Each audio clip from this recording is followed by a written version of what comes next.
মঞ্চের নেতৃত্ব এছাড়াও সাধারণ জনতা সবাইকে সংগ্রামী সালাম ও শুভেচ্ছা। আপনারা জানেন যে জুলাই আগস্টে যে গণ অভ্যুত্থান ঘটেছে, যে গণ অভ্যুত্থান সফল হওয়ার পিছনে সবচেয়ে বেশি ভূমিকা পালন করেছে এই যাত্রাবাড়ি এলাকার মানুষ। আপনারা দেখেছেন কি নৃশংস হত্যাযজ্ঞ চালানো হয়েছিল এখানে, তারপরে কিন্তু এলাকার মানুষ রাজপথ ছাড়া নাই। এই শক্তির চালিত নিশ্চিত করার পর্যন্ত তারা রাজপথে ছিল। আমরা দেখেছি এই যাত্রাবাড়ি এলাকায় সাধারণ মানুষ এবং ছাত্র জনতা কি পরিমাণ ভূমিকা পালন করেছে সেটা না বললেই নয়। আমরা দেখেছি এখানে কিভাবে পুলিশের ভিতরে থাকা আওয়ামী দুর্বৃত্তরা ছাত্র জনতার উপর কিভাবে নৃশংস ভূমিকা নিয়েছে। আমরা এখনো দেখি তাদের বিচার নিশ্চিত করছে না। আজকে জুলাই মঞ্চ প্রায় ৬১ দিন যাবৎ শাহবাগে গণহত্যার বিচার এবং আওয়ামী লীগের নিষিদ্ধের দাবিতে অবস্থান করছে। আমরা তাদের প্রতি সংহতি জানাই।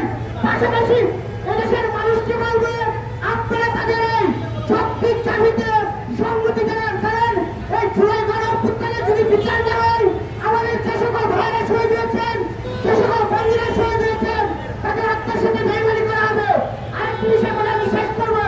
আমরা দেখেছি যে এই অন্তর্বর্তীকালীন সরকার বারবার সংস্কারের কথা বলছে, কিন্তু এই জুলাই গণঅভ্যুত্থানের সে গণহত্যায় জড়িত আওয়ামী লীগকে নিষিদ্ধ না করে, গণহত্যার বিচার না করে তারা কিসের সংস্কার করছে এটা আমাদের বোঝানো নয়। আমরা তাদের প্রতি আহ্বান জানাবো, এই সরকারের পতন এবং প্রধান সংস্কার কাজ হচ্ছে এই জুলাই গণহত্যায় জড়িত আওয়ামী লীগকে নিষিদ্ধ এবং এই গণহত্যায় জড়িতদের বিচার নিশ্চিত করা। আরেকটি বিষয় বলবো, আপনারা দেখেছেন এই আওয়ামী লীগ বাংলাদেশে গণহত্যা চালিয়েছিল, তাদেরকে বিচার না করে নানাভাবে পুনর্বাসন করা হচ্ছে। ইতিমধ্যে বিভিন্ন জায়গায় তারা ঝটিকা মিছিল করছে। আমরা স্পষ্ট বলছি, এই আওয়ামী লীগকে ঝটিকা মিছিল করার জন্য প্রশাসনের ভিতরে থাকা আওয়ামী দুর্বৃত্তরা সুযোগ করে দিচ্ছে। আপনাদেরকে স্পষ্ট করে বলছি, এই আওয়ামী লীগ যদি বাংলাদেশে আবারও ফিরে আসার সুযোগ পায়, তাই বাংলাদেশে আবারও তারা হত্যাযজ্ঞ চালাবে। তাই সবাইকে বলবো, আওয়ামী লীগের বিচার নিশ্চিত করুন, আওয়ামী লীগকে নিষিদ্ধ করুন। এই জুলাই মঞ্চের সাথে একাত্মতা পোষণ করে আপনারা রাস্তায় নেমন, যাতে করে এই অন্তর্বর্তীকালীন সরকার এই সংস্কারের তাড়না না করে, আওয়ামী লীগকে পুনর্বাসন না করে, আওয়ামী লীগকে নিষিদ্ধ করে এবং গণহত্যার বিচার করে। আজকে এখানে আহত বন্ধুদের পরিবারে আসছেন, তাদের প্রত্যেকের আত্মরাত এই সরকার কেন এখন বিচার করছে না, তাদের আত্মরাত কি সরকারের কাছে পৌঁছায় না?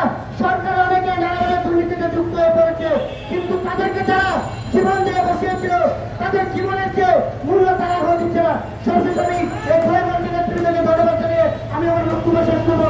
আসসালামু আলাইকুম।